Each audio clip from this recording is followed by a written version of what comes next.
Hey everyone, welcome to my channel. This is my review of 3001 by Arthur C. Clarke. This is the last book in the 2001 series, and there's a lot to like in this book. This is the last novel he wrote as the sole author. He did write 3 other novels, but they were all collaborations with other authors. So just recapping where this fits in, he wrote 2001 back in the 60s, which was published in 1968, a few months after the movie came out. He then wrote 2010, subtitled The Year We Make Contact, which came out 14 years later in 1982, and a movie version of that came out 2 years later in 1984. It's basically an investigation mission to figure out what went wrong in the 2001 mission. He then followed that up 5 years later in 1987 with 2061, which has a rather uninspired subtitle of Odyssey 3. I can't really go into too much detail about that one because it would spoil the ending of 2010, but it does have a really cool trip to Halley's Comet and to Jupiter.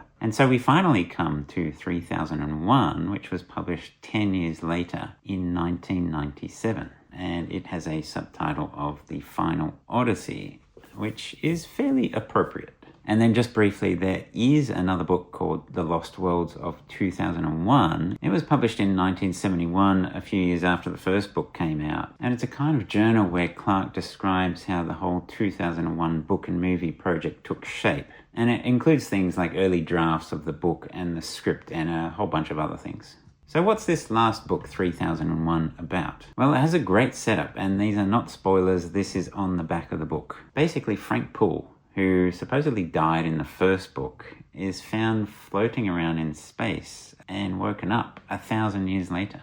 And what's great about this is we get to see through his eyes all the changes and advancements that have happened in the last 1,000 years. The first thing they do, which is quite funny, is they wheel out an old TV from a museum because it's something that he's familiar with. And using that, they start getting him up to speed with what's happened in the past. And there's quite a lot. I won't go through them all because that's part of the fun of reading the novel, seeing what kind of things Clarke thought would happen in the future. But I'll just mention a couple. One is that everyone is a vegetarian, and I'm not going to tell you why, you'll just have to read the book, but it does have a reasonable explanation. Another is that an asteroid hits Earth in the year 2304, and it wipes out a bunch of data centers, and so there's all this history that gets lost. Of course, there are space elevators, seeing as Arthur C. Clarke came up with the idea, and they have this kind of brain cap VR thingy, which is kind of understandable seeing as this was written at the peak of, I guess, cyberpunk.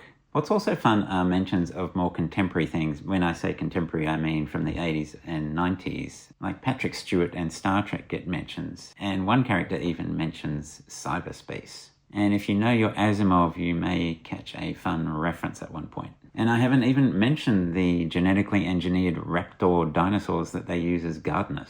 The other great thing about Clarke is that he has a lot of scientific knowledge. I mean, he came up with the concept of geostationary satellites, but more importantly, he knows how to make it engaging. At one point, the main character is on one of the moons of Jupiter, and he's in a hotel, and Clarke describes how he would look out the window at the moons of Jupiter as they would appear from that vantage point. And so, for example, the moon Io goes around Jupiter in 2 of our Earth days, and Jupiter's pretty big.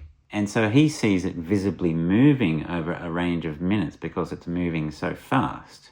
The book has an omniscient narrator, and sometimes there are expository descriptions of things, which in some books can be a detriment, in other books it can be done well, and I think that's one thing that Clarke does very well. If you're not interested in info-dumpy science stuff, maybe that might be a negative for you. And also there's one chapter where Clarke's negative views on religion come through really strongly. This book is a little shorter than 2061. In fact, one of the chapters is basically an excerpt from 2061, but it is totally relevant and it's a good reminder of something that occurs in that book. And the story does have a decent ending for the whole saga.